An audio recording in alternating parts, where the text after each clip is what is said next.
Hello, everyone. Hopefully, you can hear me and see me. We'll be starting in just a minute. Is that not? Oh, it isn't. Okay. I was like, is that set to zoom in on me? And it is, and it didn't look like it was. Hello, everyone. Dan will be here. Oh, actually, I think he is here. Can you hear me, Dan? Oh, he is here. Perfect. Didn't need to start. All right, let's send that live. Perfect. Lost the buffer tweet. Good.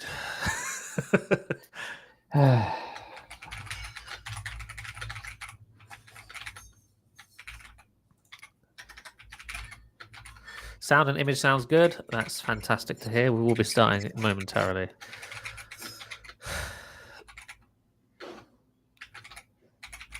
Got a fair bit to talk about this week, which is always exciting.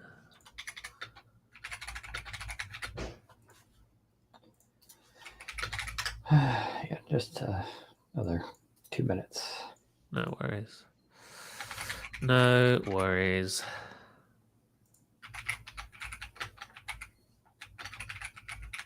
I've been suffering from major allergies this week. Don't know if you can hear it. My nose is all blocked because of the sun and grass.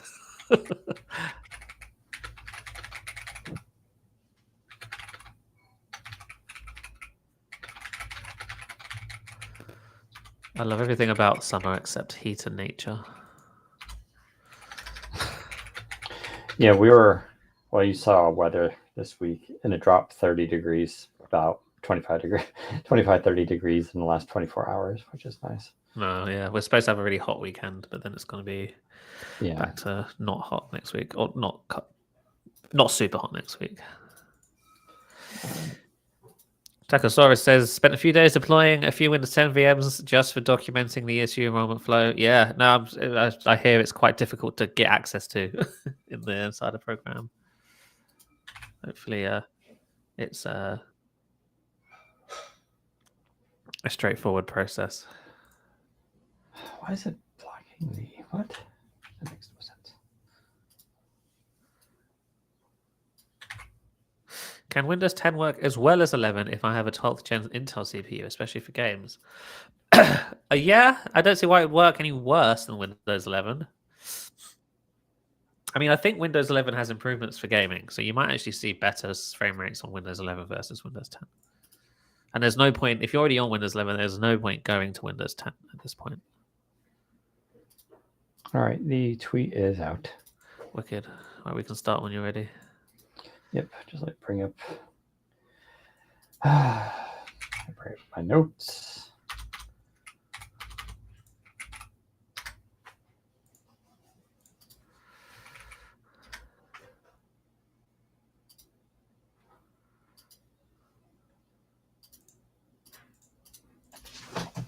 Okay, I'm now recording.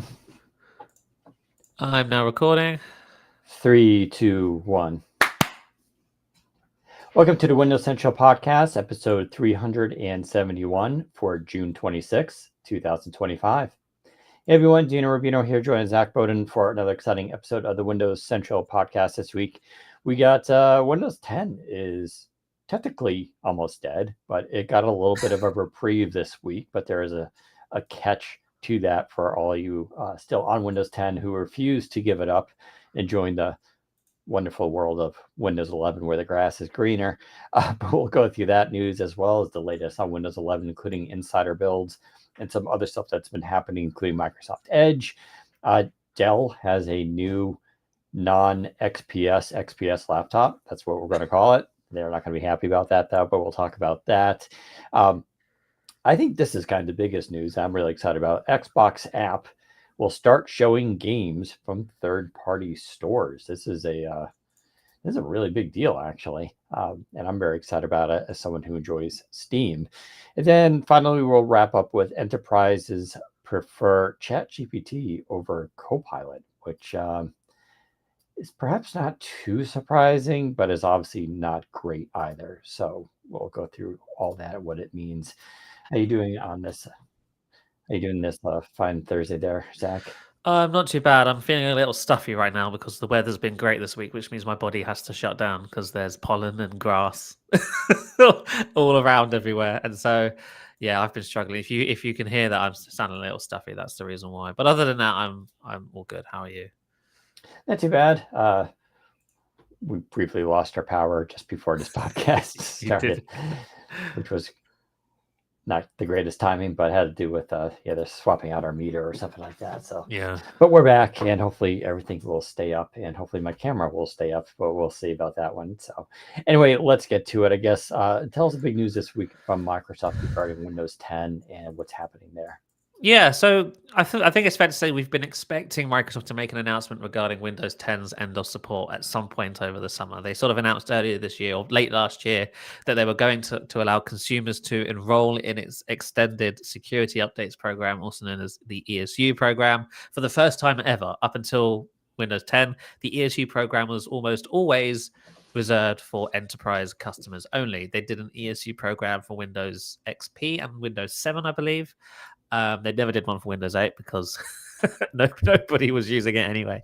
And then Windows 10 rolled around and they've made the ESU program available for both enterprise and consumer for the first time. Now, they never explicitly stated what that would mean for the consumer originally. They said that it would cost money. They didn't say how much. Then they later came out and said it would actually be $30 per device. And that was kind of what we were expecting it was going to be as we roll into October. For those who don't remember, Windows 10's end of support, mainstream support, is on October 14th, 2025. From that date onwards, Windows 10 users all across the world will be left without monthly security updates.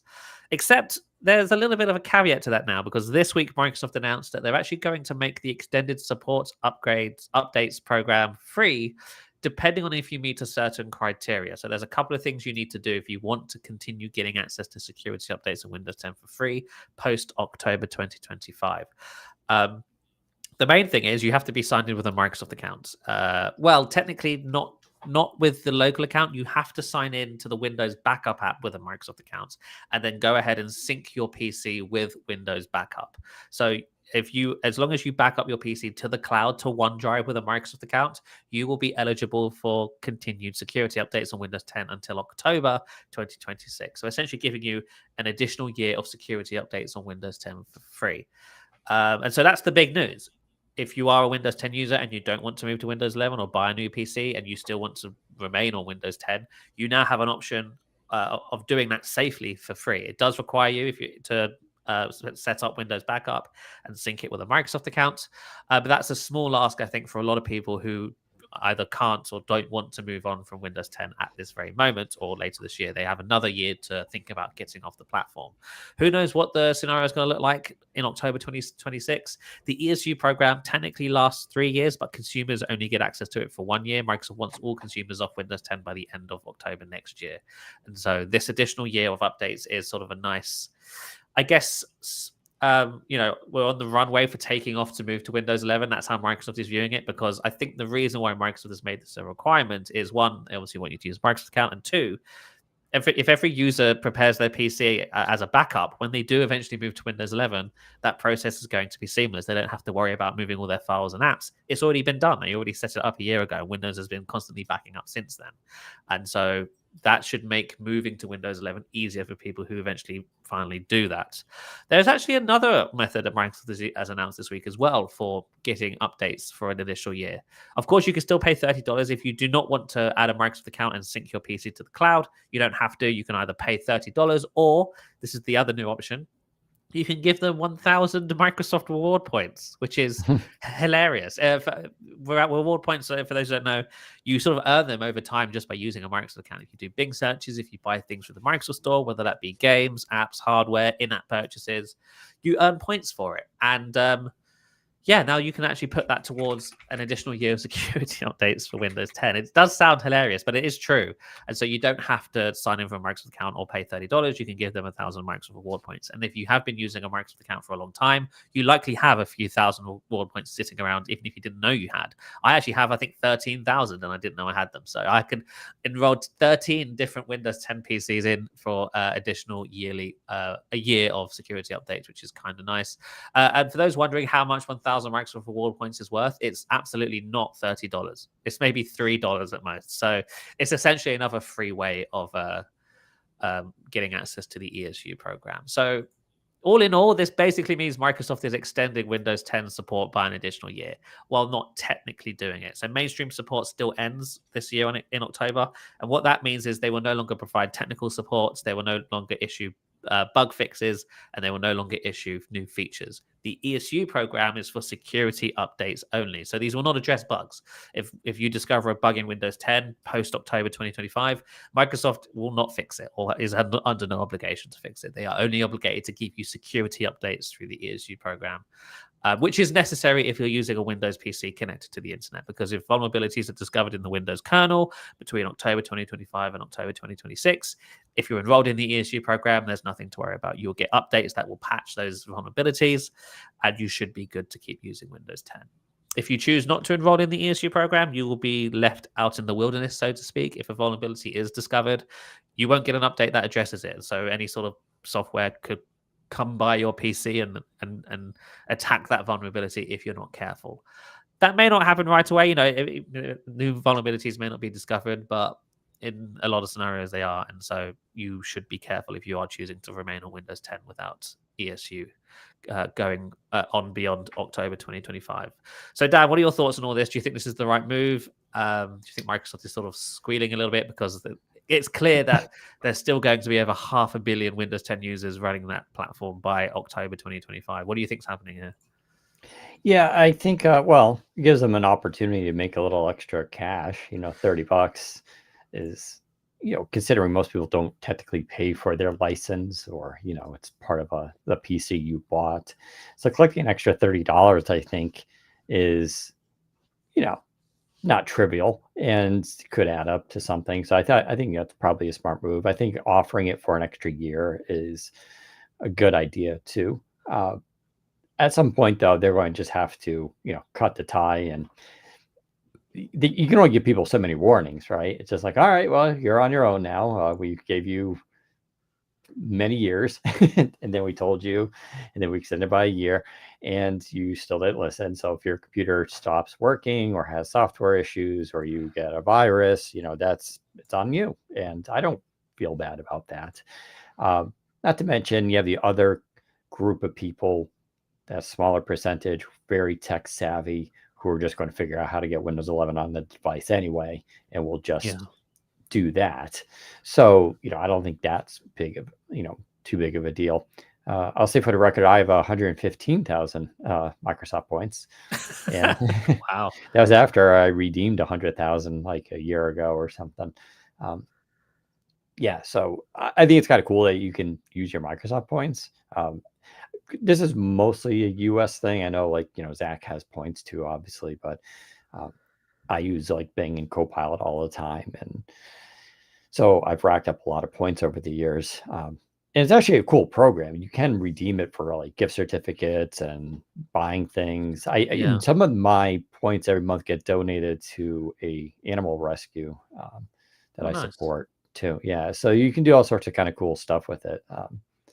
But I don't know, Windows 10, I guess I understand why some people don't want to move off of it. I think it's mostly if you just have older hardware. Yeah, I was going to say, I don't see why you wouldn't want to move it. Windows 10 is horrendous. I think it's horrible to look at. It's so ugly.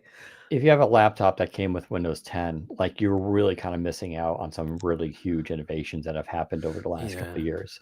Displays are completely different. Of course, you have options for 5G now. I would say the biggest thing, Qualcomm Snapdragon. I just, keep talking about it, but I absolutely adore those PCs. I think they're the best ones out there. You get extremely long battery life, so I think it's a good time to updates and try out that new hardware. But I realize everybody can't necessarily afford it either. So I was gonna say, I think there's a lot of people out there who just can't afford to buy a new PC right now, which is absolutely fair enough. And I think that's why Microsoft is offering this olive branch, so to speak. If you finally sync your PC with the cloud and sign up with a Microsoft account, we will give you an additional year of security updates free of charge. And that's, I think it's a fair trade. I've seen a lot of people online who are upset at this news. I think it's outrageous that Microsoft is even suggesting or offering this as an olive branch. They should just give the updates for free. I don't agree with that. I think No, of Microsoft has course already not. given you a decade of free updates. Like they want you off the platform, and if you can't Yeah, get off the platform, this is the olive branch. It's like fine, you can stay there. If you can't get off the platform, that's fine. You can stay there for an additional year. But if you want security updates, you have to give us something in return. And in this case, it's $30 or 1,000 Microsoft reward points, or it's free and you just sign in with a Microsoft account and sync your PC to the cloud. They're not big asks. Well, the $30 one probably is, but the other two aren't big asks. And I think the people who are complaining about this are people who either don't understand how Windows support works or are Linux users who don't care. And I just think anything Microsoft does is outrageous. I don't think it's right. outrageous at Yeah, all. I think this does make sense. And in this scenario, everybody wins. Microsoft gets more people using a Microsoft account, and as a result, more people using Microsoft services. And Windows 10 users get to stay on Windows 10 for an additional year. Like I said, who knows what happens at the end of next year, October next year. That will be a different conversation. But I think Microsoft is hoping by then Windows 10's usage will have dropped below Windows 11's. Right now, I think it's a 60-40 split. I think Windows 10's around, or maybe not, maybe it's closer to like 55-45 at this point. But Windows 10 is still the dominant platform. Windows 11's close to overtaking Windows 10, but it isn't there yet. And it probably won't be there until about October this year. And then from there, hopefully, the trend next year will be Windows 10 continues to decline and Windows 11 continues to rise up until, it basically replaces the majority of Windows 10 users. It will probably take a bit longer for enterprises. I think Microsoft was expecting enterprises to sort of move off Windows 10 in the next 2 to 3 years versus 1 to 2 years for consumers. But that is what it is. And Microsoft is fully prepared for that, which is why the ESG program does last until 2028, I think, or 2029, something like that for enterprises. But yeah, who knows where we'll be this time next year? Maybe Windows 12 will be around the corner, and perhaps we'll be doing all this again in a few years' time. Getting everyone, because by then everyone will be going, "Oh, Windows 12 sucks. Windows 11 is the best," and it's like, right. Yeah, of course. That's all Microsoft needs to do is Yeah. just release a new version, and everybody will love Windows 11. Yeah, I was going to say like this idea that like Microsoft owes you eternal updates and support for an operating system is absolutely ridiculous. Yeah. Because they do need to pay a team then to maintain that code. And it's like, why? What's the benefit? They're not making any more money off of you. They are a business at the end of the day. And if you think it's the Linux model so much better, then just use Linux and stop complaining.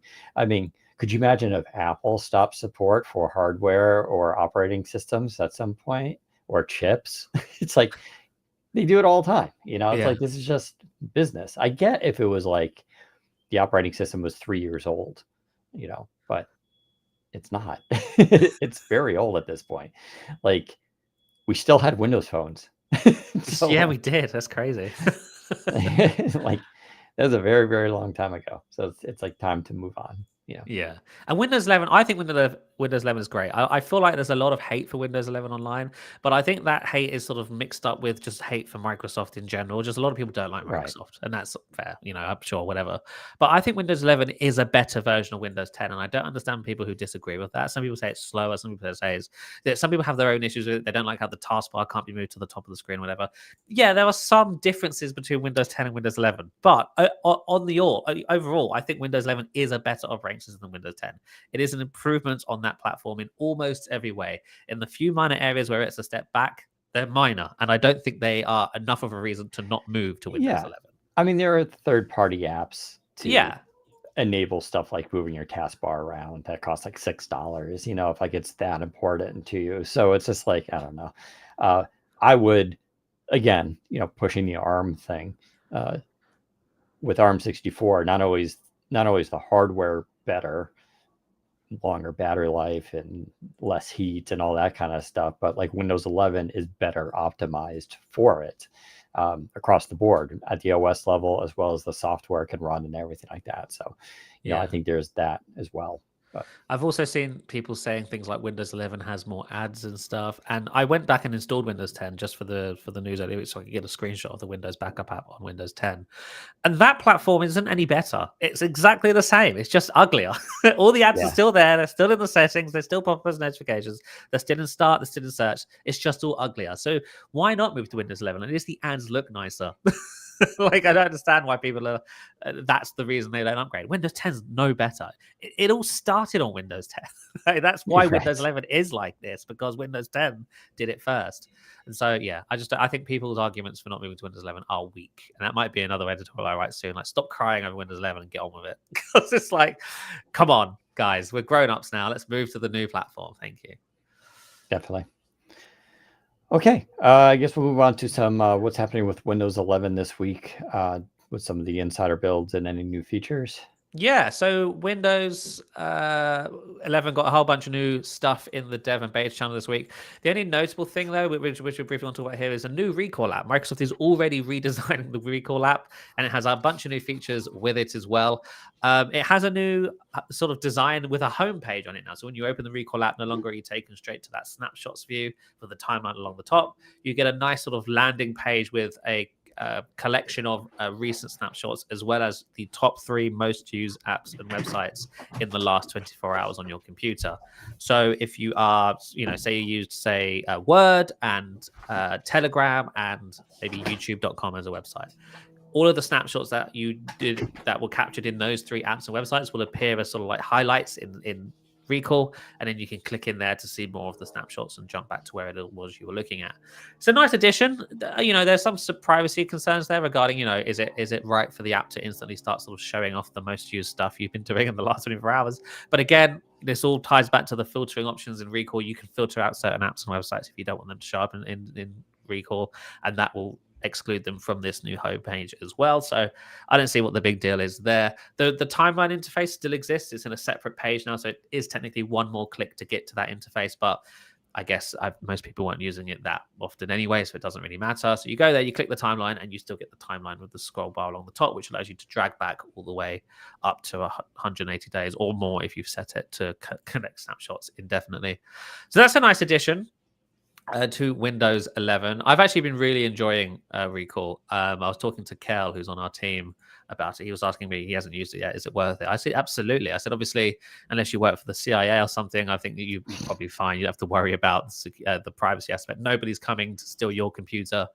And so you're probably okay to use it. And, once you do, like, it's saved my backside a number of times. Like, I work directly in the CMS, which, as if you're a writer, you know that you should never do that, but I do, because I live life on the edge. But oftentimes I will lose certain bits of text and paragraphs that I've written, or sometimes I'll delete them myself thinking I don't need them, and then realize later that, I could reuse that paragraph here. Working in CMS, if I delete something, it's gone forever. But with Recall's capturing everything. I'm more than one occasion now gone back into Recall to find the paragraph I wrote earlier than deleted. I've just copied it from Recall and pasted it back into the CMS word for word. I think it's great. It's fantastic. It's also great for capturing social media posts that have been deleted. If you came across a spicy tweet from somebody early in the day and they've chosen to delete it, you could be like, absolutely not. I've still got it thanks to Recall, which I think is really nice and cool. So yeah, I've been having a great time with Recall, and I think if you haven't given it a go, you should. I know there's people concerned about the privacy stuff. It's all secure enough now in regards to encryption. Nobody's broken into it yet, so that's a good sign. And obviously, unless you get kidnapped and somebody forces you to log in with your face, you are unlikely to have that data stolen. So a couple of other additions in Windows 11 this week.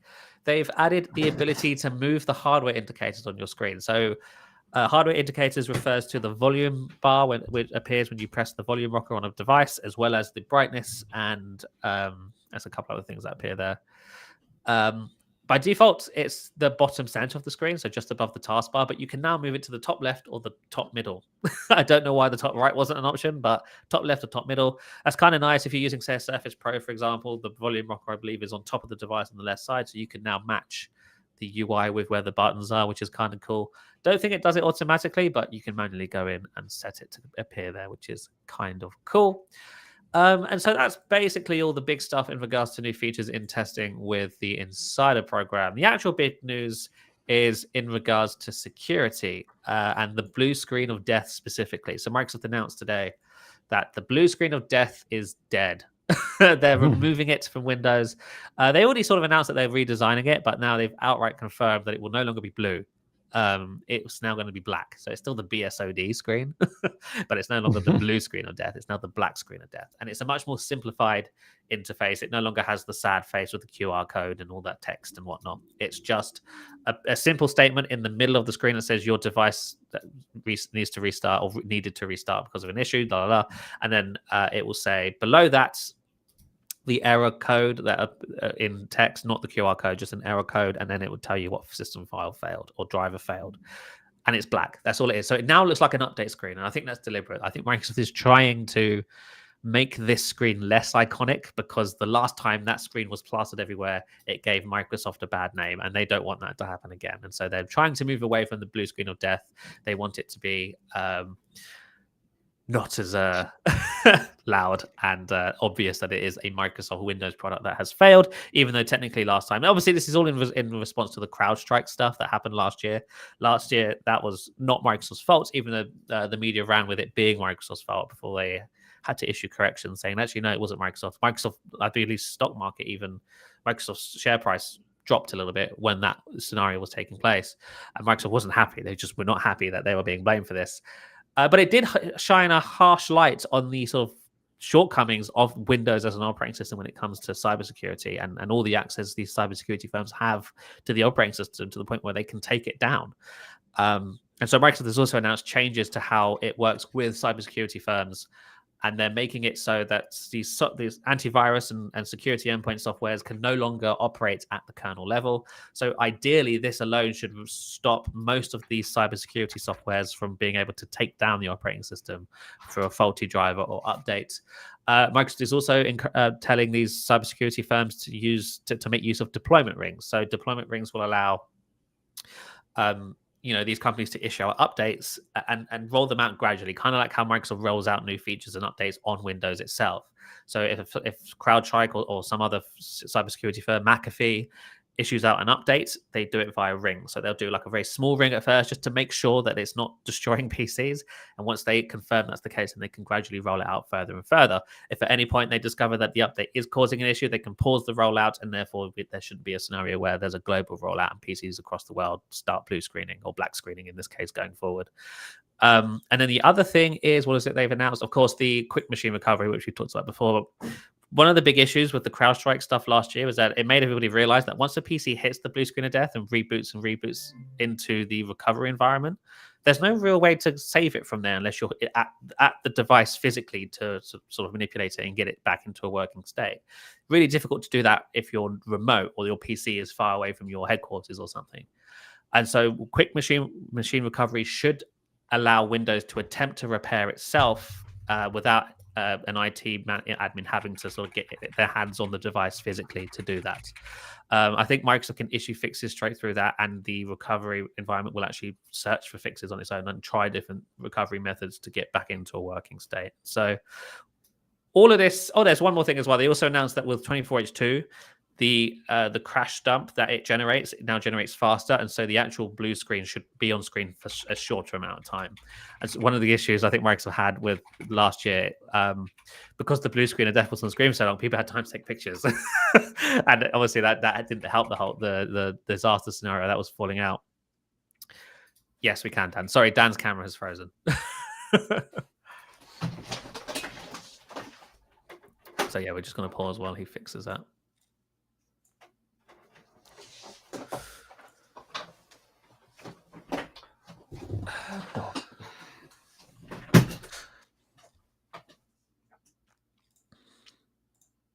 Yeah, Dan's webcam is actually terrible. Give me a sec. Yeah, no worries.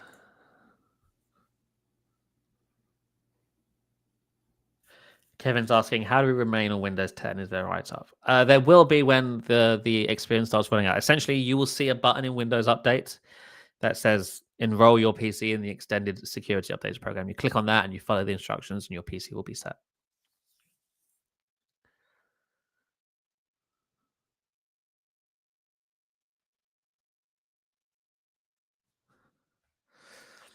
Dan had to, I believe, restart his computer or at least restart the monitor.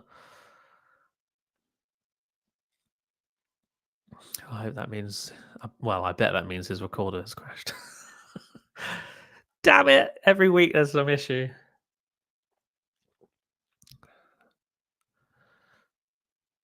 Hopefully, he saved it before he restarted.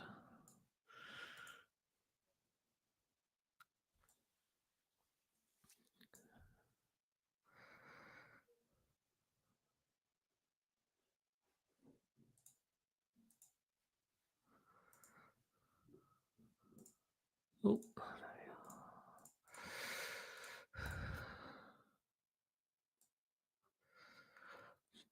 Damn Windows. Yeah, I don't actually think this is Windows' fault. I think it's the webcam so the monitor he's using has a built-in webcam which appears to overheat if you use it for too long, and that's what causes it to freeze. And so that's his issue, is that he has to let the computer or the monitor cool down before it can start. The webcam starts working again. It's a funny issue, and I've said to him, just use a webcam, just plug a webcam in and stick it on top. I mean, that's so I'm currently using a built-in webcam on this Lenovo all-in-one. I'm actually using automatic framing, so I look more in the middle of the picture. By default, I'm this zoomed out, which is fine. It's just I look a bit small and I'm not quite in the center. I'd want to be higher up. But the worst thing is that this isn't where I would normally have the monitor. So the monitor is like facing down. It's basically facing my chest here. I would never normally use the monitor like this. I'd normally use the monitor like this. But now look at how small I am in the frame.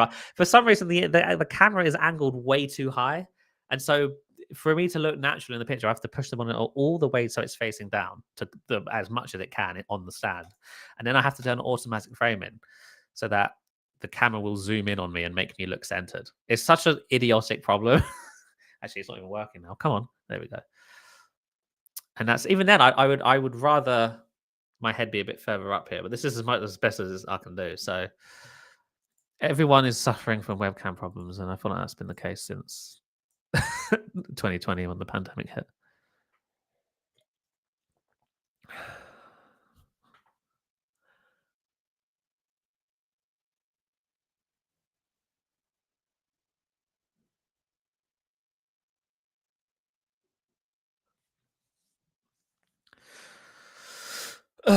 Yeah, I don't think Dan would ever switch to Linux. I think that's one of those things that's never going to happen, and me neither, to be honest. Don't get me wrong. I do have a Linux machine here somewhere. I think it's my original Surface laptop's running Linux right now. It's running Ubuntu because I can't be bothered to explore other distros, but I do have one just around so I can see how bad they're doing things. Because let's be real, the reason why Linux isn't the main desktop operating system is because it's bad. I know that's blasphemy, but I don't like Linux really. I've never been a fan. When this boots up, I'll show you my Ubuntu install, which has basically nothing on it, I don't think. I actually have Chrome OS on more devices than I have Linux. I have two. I have an old HP Stream here, and I also have a HP. This thing. This is the device they gave out to developers at Build 2017, the HP Spectre X360. I believe it was Build 2017.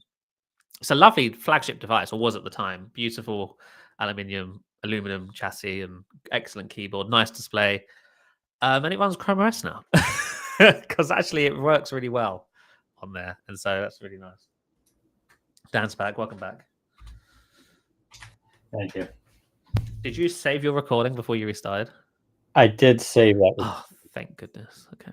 So we got to start a new one now. Yeah, we'll do another collapsing, then we can just continue. Okay. Are you ready? One sec. Okay, yeah, I'm ready. I'm now recording. Me too. 3, 2, 1. All right, let me pick up where I was. And so, yeah, the blue screen of death will no longer appear on screen for as long. So that's another improvement they've made to Windows 11. Of course, all of these improvements do require enterprises to upgrade their devices to Windows 11. A lot of them are still on Windows 10, of course. But when they eventually do, and I think this is one of the reasons why Microsoft is pushing Windows 11 more now as well, is because of all of these cybersecurity improvements that enterprises are definitely going to want to adopt, because the stuff that happened on Windows 10 PCs last year with the blue screen of death and the CrowdStrike really did make everybody realize that, oh, hang on, the way things are currently in regards to Windows security, it can't go on. The operating system needs to change. Microsoft needs to change how the platform handles these cybersecurity softwares, and so this is the result of that. And yeah, it's good stuff. I think it should mean that we don't again see a scenario where PCs across the world are being taken offline because of a faulty driver update issued by a third-party developer. Like, that should never happen. If the operating system is going to go down, it's because Microsoft messed up somewhere. Like, that should be the only scenario. It shouldn't be it shouldn't be capable for a third-party software to do that on the scale it did last year. And so, yeah, these are nice improvements. Dan, I bet we've already talked about this before. We've talked about the recall thing, which we talked about a minute ago. I suppose you haven't seen that new UI yet, 'cause it has only just started rolling out to the dev and beta channels. Yeah, I'm not in those. Actually, no, I believe the Surface Pro 11 is in the one of those, the dev beta. I forgot which one. So I do got to do an update on it to check it out. I still don't use it nearly as much as I would like to, but as we discussed previously, it's mostly because I'm on my desktop most of the time during the day, where I would find it much more useful and probably use it more often. I'd also argue that recall is one of those features that you don't have to use every day. It's one of those. It's a feature that you use every now and then in a scenario where you suddenly need it. It's one of those features where it's nice to have when you need it, but you don't need it every day. Like, I don't open recall every day. I open it maybe a few times a week when I go, oh, I remember I saw this, or oh, I need that text that I deleted, and that's when it's super useful. And to the point where when I'm using a PC that doesn't have recall now, I'm like, oh, because now I'm not capturing any of this, and that makes me really sad. Totally understandable. Yeah. So those are the big updates in regards to Windows this week. The BSOD stuff is interesting. The black screen of death. You got any thoughts on the new screen of death? Well, we're just making those jokes in another call we had earlier today about how they should do one for Pride Month, and all the rainbow colors, just because it would just cause such an outrage. Yeah, and there'd be so many articles, and I was joking how there'd be a video of Kid Rock with his PC in the backyard shooting it with his machine guns, and like it would just be like, I don't know. Part of me wants to see that just because I like watching the world burn, but yeah. They could have done something more themed, or I agree. Have it change with. I would say have it change with the seasons, but then again, seasons technically are relative. Yeah, it's true. I think the user should be able to customize the color. I don't know why you can't set it to be like the error screen can be red or blue or purple or yellow. Like, it shouldn't matter. Or add your own image. Or they should add liquid glass to it. Yeah, liquid glass, right? Yeah, just add your own wallpaper to it. Yeah, that could be kind of fun. Just make it look like your desktop. Yeah, all right. That's a screenshot of your desktop. Oh, that's funny. Oh well, yeah, but that's the new. So the blue screen of death is dead. The black screen of death is the new replacement for that. Still conveniently BSOD both ways, and I think that's not a coincidence. I think Microsoft did choose a color that also started with blue with B, because I was gonna say in 10 years they make the beige screen of death. Beige screen of death. I think it should be sort of like a dark gray. I think that'd look more badass if it was dark gray. I like the old Windows 95 shutting down screen. That was black and orange. Oh yeah, I think I remember that. Yeah. That's very retro. Yeah.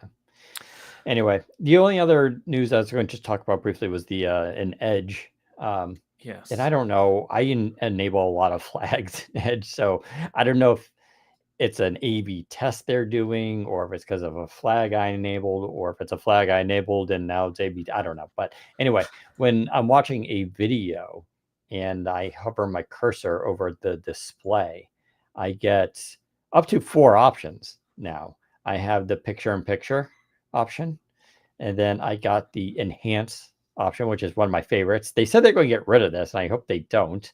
So enhance uses your GPU to use AI to upscale, which is really kind of cool.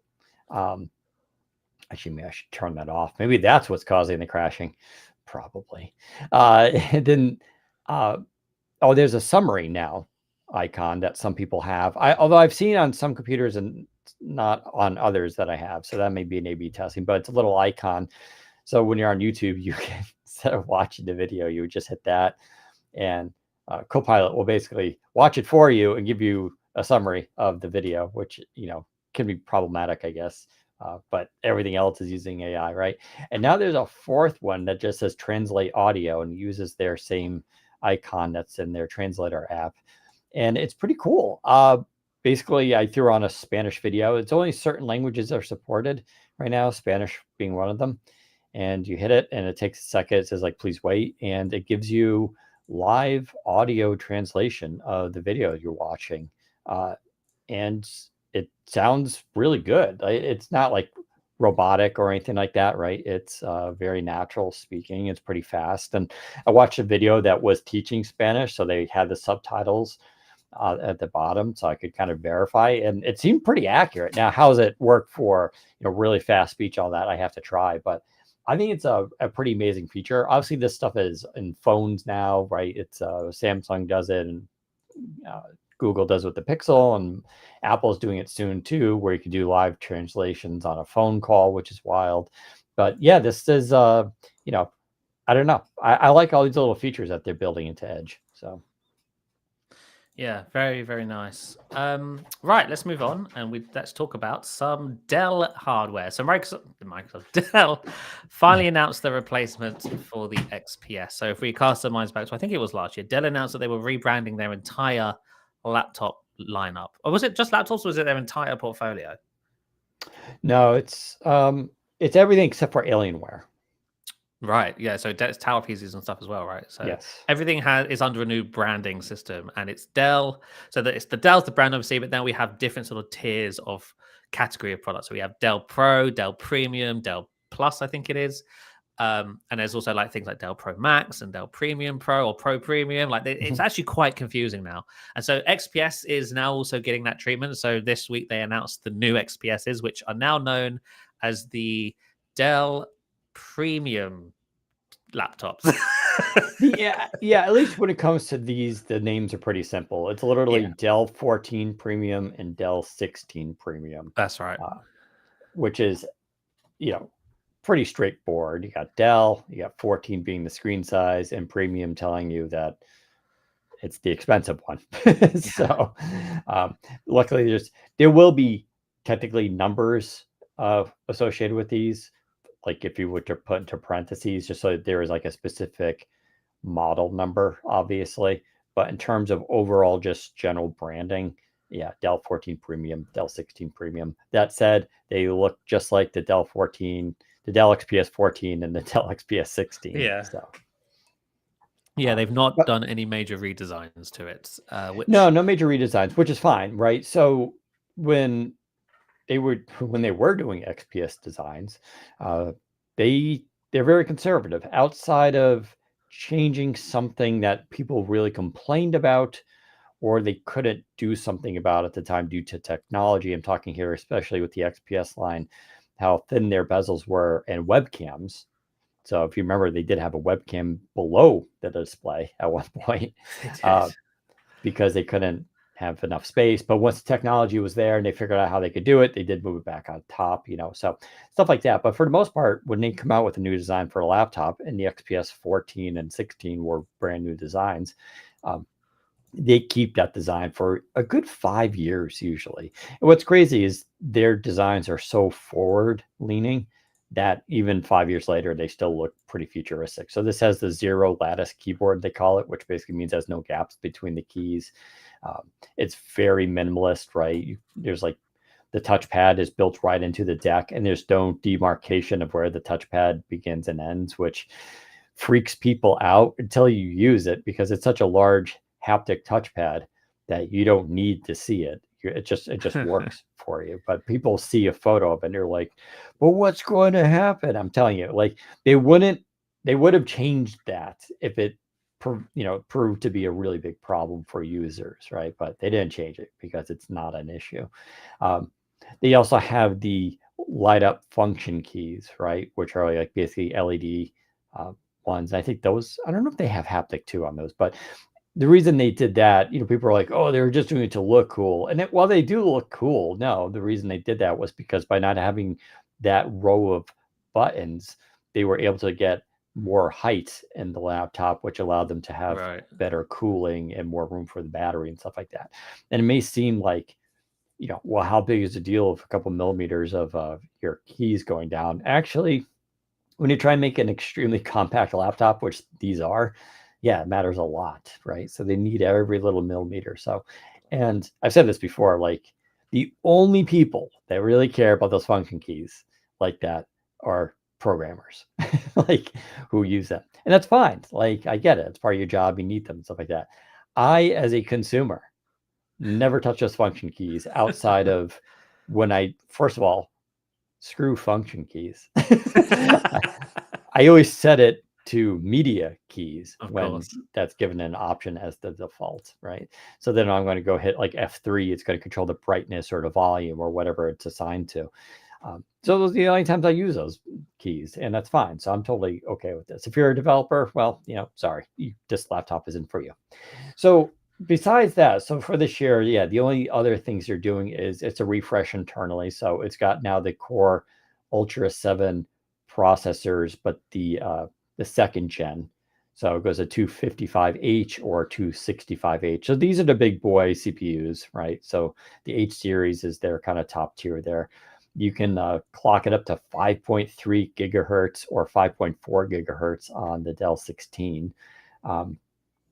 You do get up to 64 gigs of RAM on any of the models, and you get up to 4 terabytes of storage.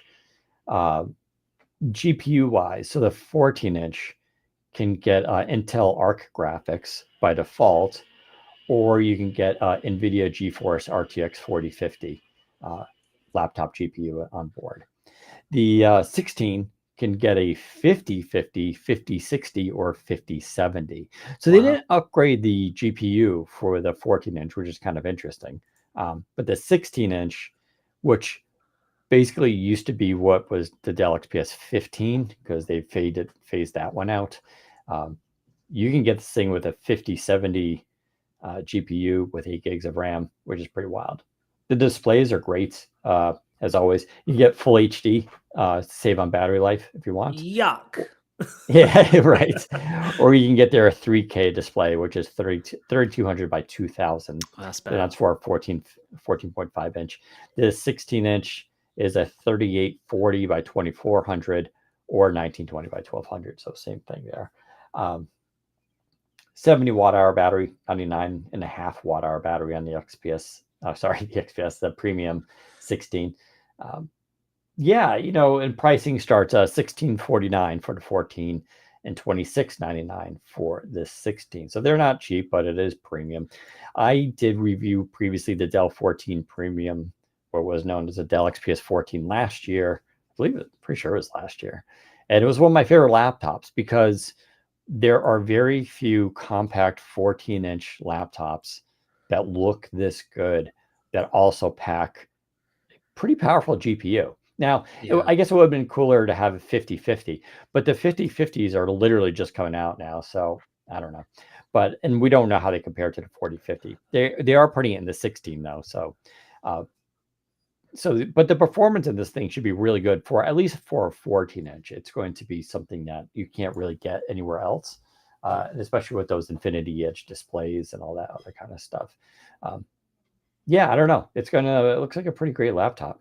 Yeah, I do think it's quite obvious that they're targeting the MacBook Pro with these devices. The MacBook Pro 14 and MacBook Pro 16, Dell 14 Premium and Dell 16 Premium with the specs and whatnot and the displays. They're very sort of equivalent in regards to MacBook Pro, which I think, excuse me, I think makes sense.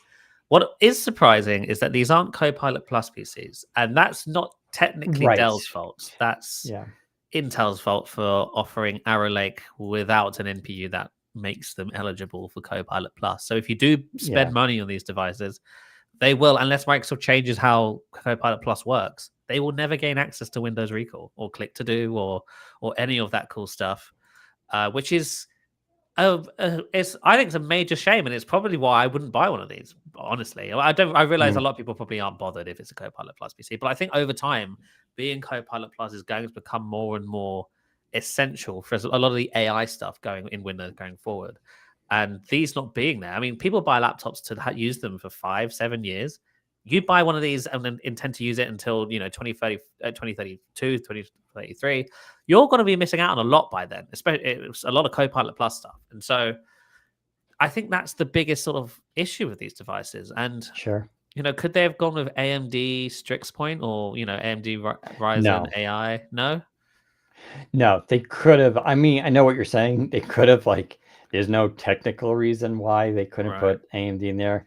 There is a other reason, which is these laptops are heavily co-designed with Intel. right, yeah, of So course, they're like they really are meant to show off like, kind of the Intel platform in terms of performance and battery life and heat. It's like, and I've heard Samsung told me this too, that they worked with Intel on some laptops, and they said like, no, Intel's really good with this because they're able to really just maximize the chips and uh, cooling and keep the fans quiet and do all that kind of stuff. And so it really kind of matters for a device that pushes the limits so hard here. But you're totally right. So, Intel was caught off guard, I think, a couple years ago designing these chips, for no one really was anticipating NPUs being that big of a deal. And I'm not entirely sure what happened during that process. But yeah, you get 13 tops, which is below what's needed for Copilot. That means you can do some things. So these will do your blurring of your background right, on your web camera and the studio effects, and it'll run those beautifully. Now, the question is you may have is like, well, why can't it just use those GPUs? Well, for one, you can get either model without those GPUs, right? So they would just be Intel Arc, but still, point stands. Those are the 140s, the 140Ts. They're pretty good GPUs by themselves. In fact, personally, myself, I would only need the 140T. I technically don't need a 4050. It's just nice to have. But while those could be used for a lot of the Copilot features, they're certainly powerful enough. The problem is battery life. It's going to absolutely hammer them for battery.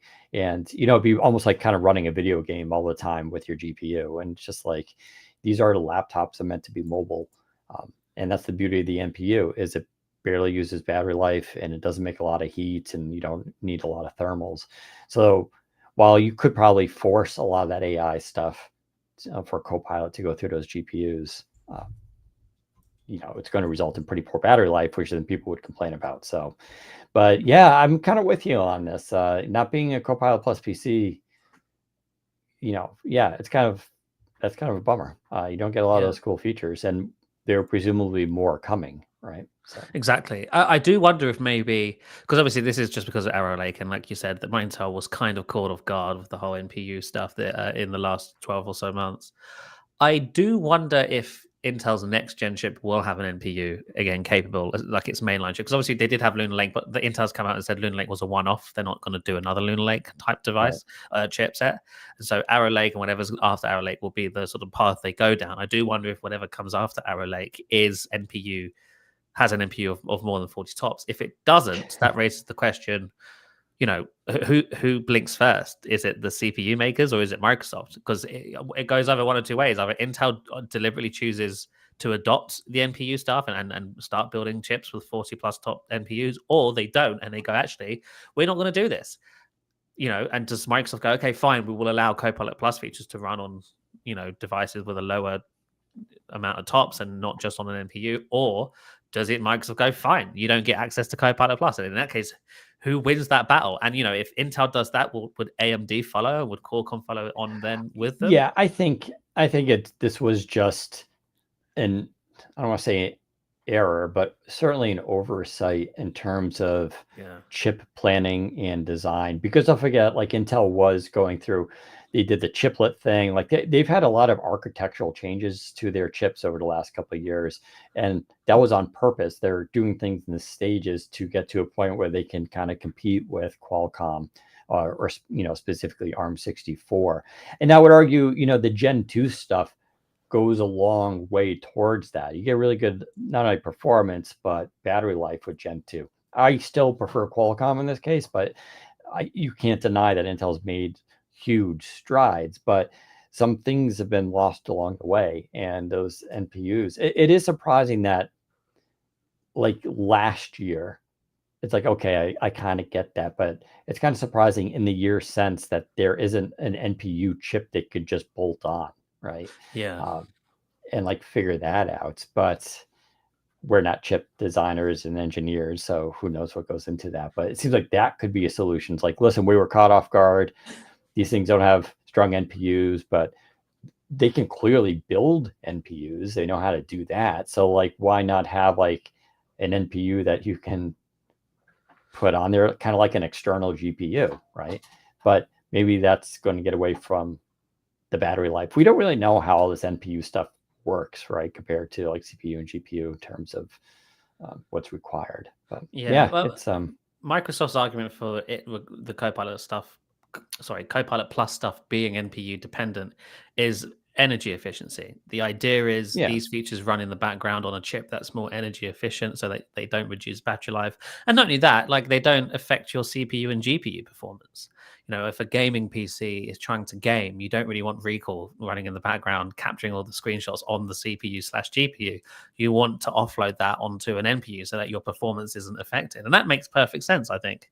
Um, yeah. I mean, I think that's recall is probably the real big stickler yeah. here because that's just running in the background Mhm. constantly. And if that starts using your GPU, not only is it going to obviously kill your battery life, get hotter, make more fan noise, but Right. then what happens when you want to actually use your GPU? Exactly. Then it's going to be like you're not going to have it the full performance there, right? So, um, yeah, it's kind of lame. Yeah. Oh well. Hopefully, the next gen Dell 14 and 16 Premium will have Copilot Plus capable. Because so does that mean there is? Oh, I guess no, because they do have an XPS Snapdragon, don't they? So that's technically a Copilot Plus PC. Hmm. And so that's I guess your only option. I don't know if they did Loon Lake. Maybe they did, but yeah, Arrow Lake's the new one and very powerful, even if it doesn't have Copilot Plus stuff. All right, let's move on to our next story, and that is some more Xbox news. Again, another week, another Xbox segment. But this week, Microsoft announced that it's going to roll out an update to the Xbox app on PC that will start integrating games from other PC stores. So this is a big deal. This is sort of the combination of all the announcements we've talked about in the last 3 or 4 weeks. But the Xbox app on Windows will start showing games that aren't just from the Microsoft Store on Windows 11. They will now show games that you've installed from other third-party stores, including Steam, Battle.net, or Origin, any third-party game store you know of out there. The Microsoft Store the Xbox app will now start showing them in the UI. And the reason for this, of course, is handhelds, right? The idea is Microsoft wants the Xbox app to be the interface for gaming handhelds running Windows. And so if you do try and install games from other stores, you don't really want to have to switch between the two interfaces. And so the Xbox app is going to just show all of it. And so you only have to navigate through the Xbox app. You don't have to open Steam and turn on Steam Big Picture and do it that way. You just see it in the Xbox app, you click on the button to launch that game, and it will launch that game through the Xbox app instead of going through Steam. And so that's a streamlined update and experience for Windows handhelds. And, slowly but surely, these handhelds are becoming better running Windows. As we Right. talked about before, SteamOS was kind of kicking Windows's butt on these handhelds, but Microsoft is fighting back, and we're seeing that with the Xbox ROG Ally and all of these improvements coming soon to Windows that will make game performance on these handhelds better. Are you excited about this, Dan? Oh yeah, totally. I've been I said this before. I put SteamOS on all my handhelds because it just runs so well. It's been great. But between the optimizations that they've announced for Windows for handhelds and this, it's probably enough to lure me back because SteamOS is built around it has now Microsoft's old problem. It's built around Steam, right? So you can do third-party things on it, but it's always a little bit tricky. It's always a little bit of a hack, right? They don't. Steam doesn't allow you to connect up to other stores, although maybe they will. We don't know, but right now they don't. So this would give me a better option.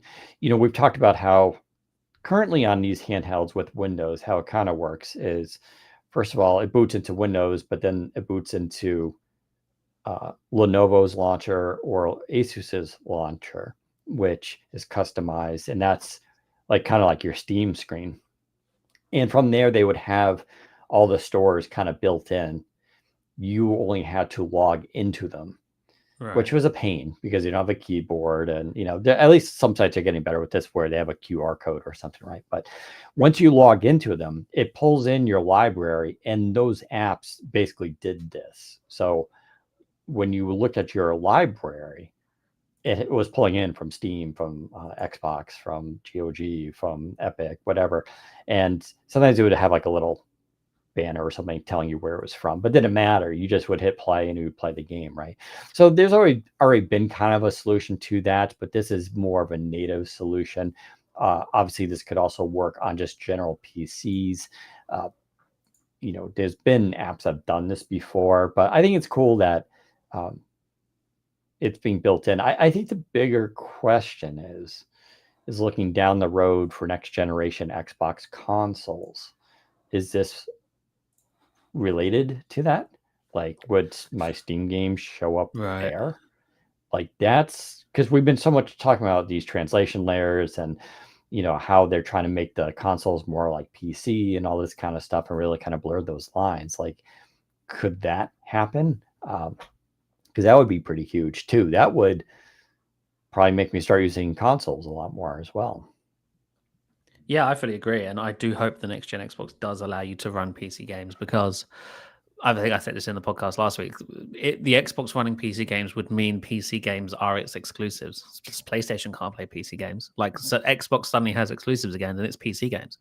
Because the Xbox is at that point a PC. It's just an Xbox branded PC, and so that's how the Xbox platform evolves. I think it's fair to say they've lost the air quotes console war between with Sony, and PlayStation won that fair and square. So Microsoft is sort of changing the game, so to speak. Like, they're playing a different game now. They're trying to just merge PC gaming and Xbox gaming into one thing, and I think that makes sense. That's how Xbox as a brand survives. You turn it into an ecosystem. Obviously, Microsoft will still have its own first-party hardware, Xbox branded, that will run Xbox games. But if it can also run PC games, that's the future of the platform. And so, yeah, I think that's going to be very, very exciting indeed. So yeah, we'll keep you updated on all the Xbox stuff. I think there's a lot of interesting stuff going on with Xbox this year that does directly influence and affect Windows as a platform. And so Yeah, and, as we and Phil Spencer went on record saying that the Xbox and Windows team have never worked closer that's before right, than the yeah. last, and it's like, it's going to be interesting to see the ARM 64 stuff because we're all thinking Qualcomm's kind of waiting in the wing to do some handhelds as well. I know a lot of people kind of like the idea of having an ARM 64 handheld that could do this. Again, give competition to Intel, AMD, and probably NVIDIA at some point. Uh, yeah, I mean, the more they can do in this stuff and really make it just platform neutral, I think the better it will be for Xbox. Yeah. Okay, let's move on to our last story of the day, a short story to wrap things up, and that is enterprises are apparently preferring ChatGPT over Copilot. Now, I'm not surprised by this, and I don't know. I don't think there's many people who will be. We've talked about this before in the eyes of consumer. I think it's fair to say Copilot is the least used chatbot out of all the main chatbots online right now, especially when it comes to ChatGPT and Gemini, which I think are probably the two biggest ones, some mainstream ones right now. A report from Bloomberg this week claimed that drug maker Amgen announced plans last year to buy 20,000 Copilot licenses for his employees. However, uh, a year later, they haven't done that. Instead, they're using ChatGPT. Apparently, the company now prefers plain old ChatGPT over Copilot based on feedback from its employees, citing its prowess in research and summarization of scientific documentation. Amgen Incorporated revealed that it had also noticed that OpenAI's user experience had improved significantly. Um, Amgen's senior VP Sean Bruich said OpenAI has done a tremendous job making their products fun to use. So this is kind of a big sort of middle finger to Microsoft, kind of, because it's like, yeah, these guys announced that they were going to partner with Microsoft and buy all these licenses, and then they didn't do it because they tried, and it turns out Copilot sucks. And I don't think this is the only company who thinks that. I think there are a lot of enterprise companies who have tried Copilot and have thought, actually, no, this isn't as good as ChatGPT, and have instead gone with ChatGPT for their employees.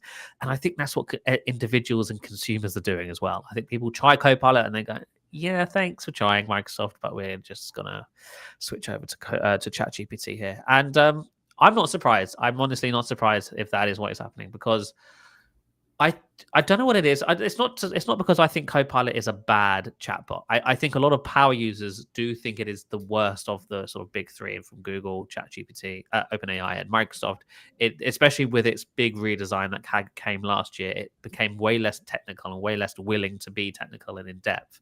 It wanted to be more light-hearted and feathery, if you will. And ChatGPT and I think Gemini are viewed as tools for AI, whereas, as we've discussed, Microsoft is trying to position Copilot as a digital friend, an AI friend, and so as a result of that, it's sort of lost a lot of functionality. They're slowly adding that all back, and it is slowly becoming more technical again and in depth. But these are still separate modes. Like if I open the Copilot app on my computer here, give it a second to load because it takes a minute. There's obviously the default option is quick response. It has a think deeper option and it has a deep research mode. The think deeper option takes 30 seconds for a response. Deep research takes up to 10 minutes, and so that will make your responses a lot more complicated. Its responses a lot more complicated. But I think a lot of people have already just moved past Copilot. They've already made up their minds about it being capable or not, and have decided that it isn't capable. Which is a shame, because I do think Microsoft is working on Copilot every day to make it better and whatnot. And I do like a lot of the consumer-facing features they build into Copilot. I just think for power users and people who use AI as a tool for work, Copilot isn't the best choice right now. And I don't think that's controversial to say. I think Copilot's very much just for like having fun with AI, trying it out, seeing what it's like, making it say funny things and recommend silly statements and stuff. Like, that's what Copilot's for. But if you want to get real work done with AI, you use ChatGPT. Do you agree with that, Dan? Do you think that's what the majority of people see or think, or do you think that's misplaced? Yeah, I mean, I don't have enough experience with ChatGPT to necessarily say if it's better or worse. I just know I use Copilot and like it, and it's giving me very accurate and interesting information. But I've said this before, where ChatGPT, which is a horrible name technically, has become sort of the brand name for large language models and generative AI and these tools in general, meaning like it's a generic term at this point. And that's just what most people associate this technology with. And so I think part of it's almost like it's like a web browser, where you get used to using a web browser, Netscape, and then a new one comes out, just like when Chrome came out and Internet Explorer was big. And it's just like people are like, oh, try this new browser out. And it's like, yeah, okay, it's kind of nice, but I have all my stuff in this browser. I think people just get used to these things, and with operating systems. But there must be some data too about, for enterprise and quality of data and information and all that.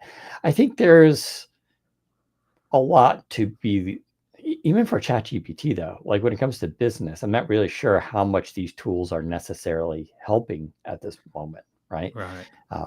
So I think these things still have a long way to go to be truly useful. Microsoft's advantage though is the fact that it's built into Windows, it's built into Office, you have mobile applications, you have built into Edge, right? It's in all of their services, it's in OneDrive now, right?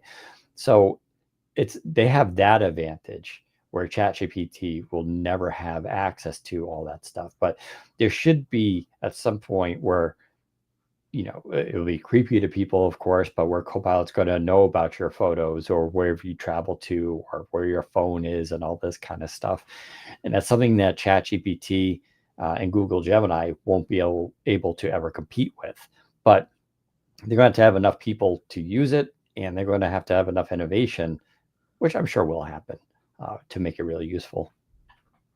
Yeah. So yeah, that's the news for Copilot there. I think, I just think Microsoft's fighting an uphill battle here. But it's so annoying, because they always are for some reason when it comes to this sort of thing. Why is Microsoft always the one struggling with its own version of a product that's become popular? Why can't Microsoft's one be the popular one that people like. Even Windows, even though Windows is the popular one, I feel like the general consensus around Windows these days is that it sucks and nobody should use it. Like nobody loves Windows. It's a tool that people choose to use because they either have to or they don't have a choice. It's very few of us. I know people listening to this podcast probably do choose Windows because they like it and love it, and I'm one of those people. But I think we are in the minority. And it's the same with Copilot. It's like, why aren't people choosing to use Copilot because they like it, because it's good? No, they're choosing to use something else. Why? What is wrong with Copilot where people are deciding to go somewhere else? Even in the instance of, someone, let me see if I can find the comment, someone in the chat. Oh, it's gone. Never mind.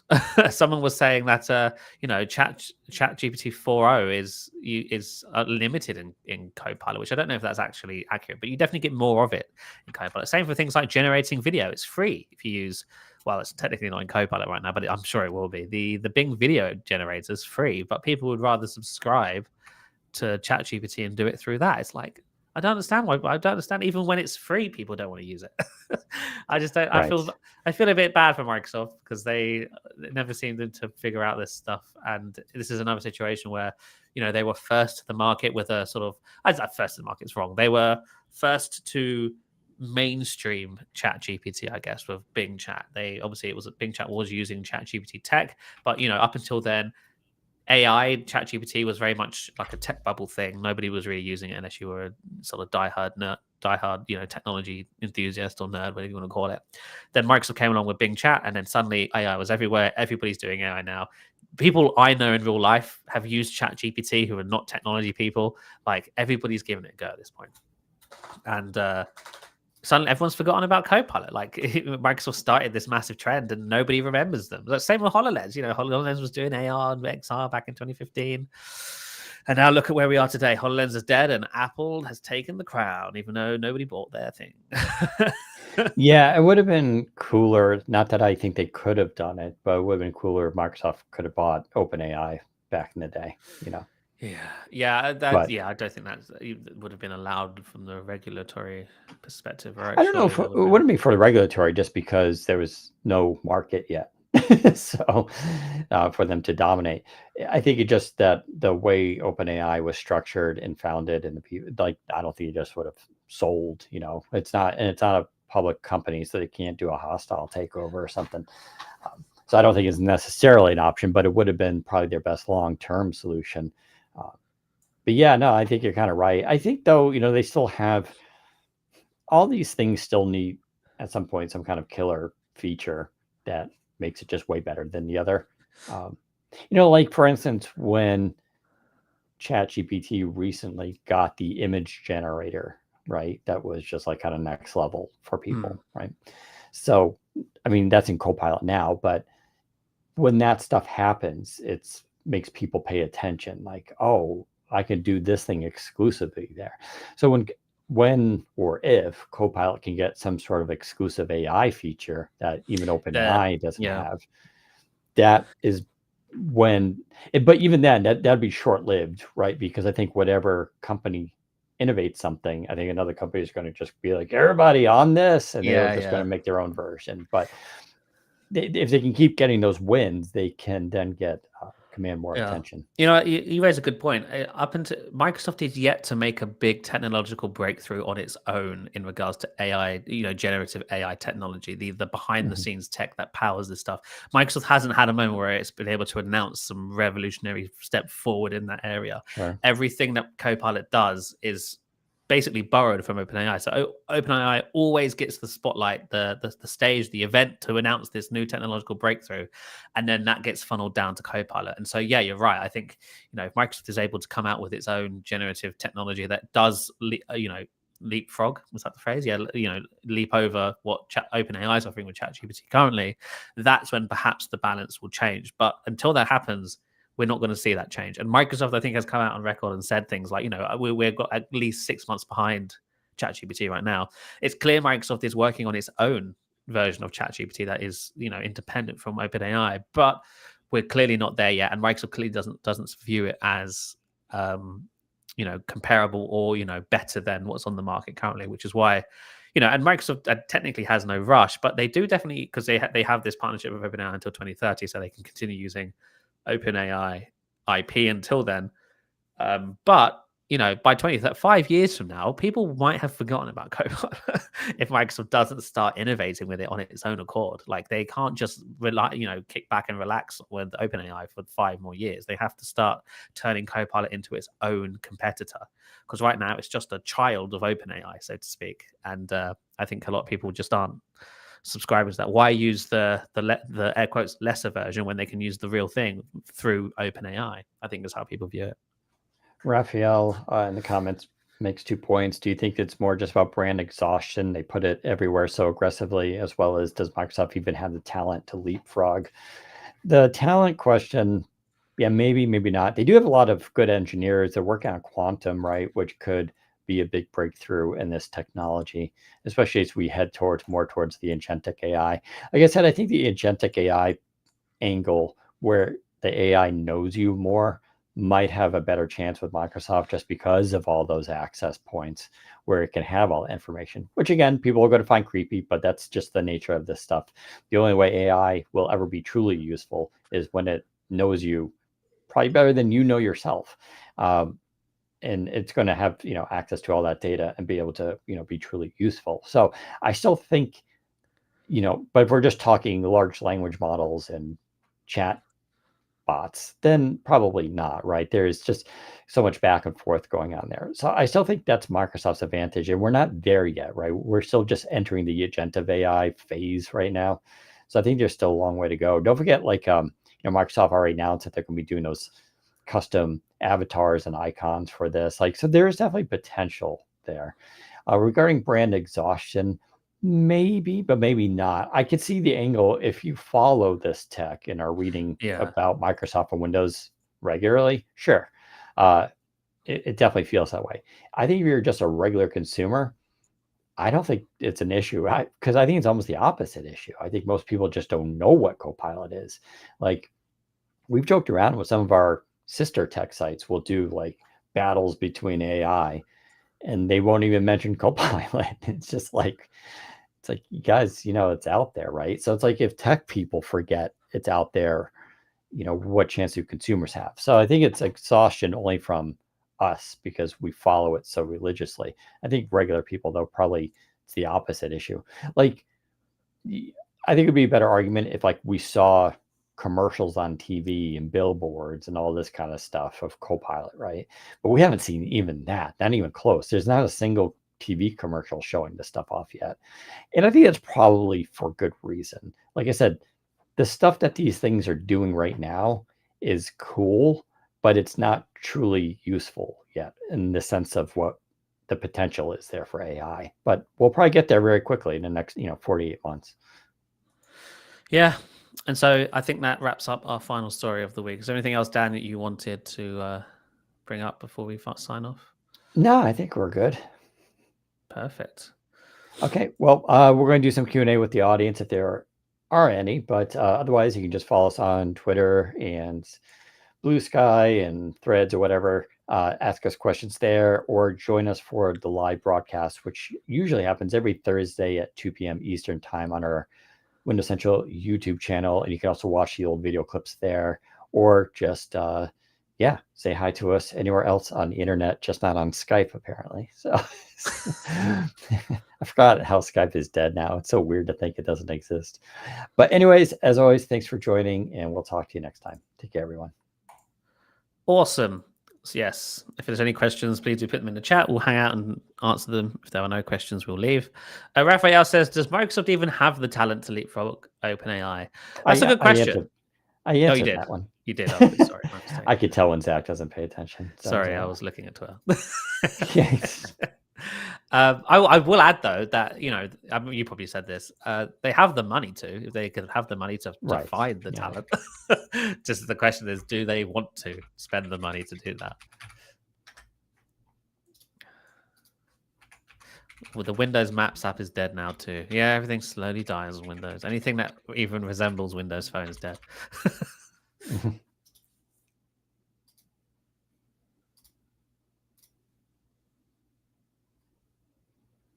It's just sad. Microsoft can promote their products in Windows, even give what OpenAI charges money for away for free, yet they just can't seem to win. Yep, is everything Microsoft builds is hated on by the general public. Microsoft has a brand recognition problem. I think if it's made by Microsoft, people instantly just don't want it. I'm not even sure it's like necessarily negative, outside of just indifferent. Yeah, I mean, it's these days Microsoft is. I hate to make the IBM comparison, but when it comes to the general population and their thoughts on big Yeah. tech companies, Microsoft probably doesn't even register in the top 5 anymore. Like if you ask somebody on the street to name 5 tech companies, I don't think Microsoft would be in the 5. I think it'd be Google, Apple, probably Samsung even above Microsoft. I say that, but then again, I don't think OpenAI would be in the top 5 for most people either. Even though that is the biggest thing right now.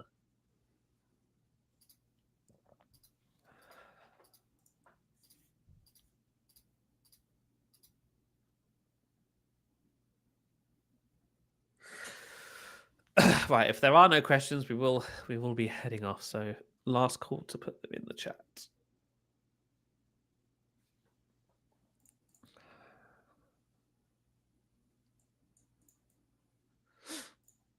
Did you want to answer that one? Recall. Did Windows recall get Canary? No, it did not. It's still not available in Canary. Who knows? Who knows when that will happen? The day it happens will be a good day for everyone, I think.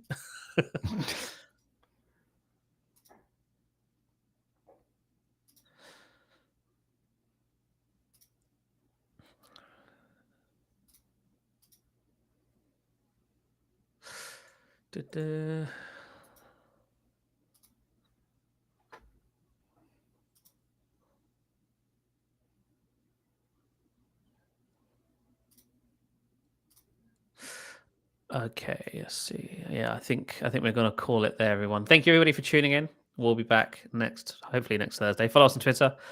We'll keep you updated when we go live. But until then, we will see you next time. Bye-bye.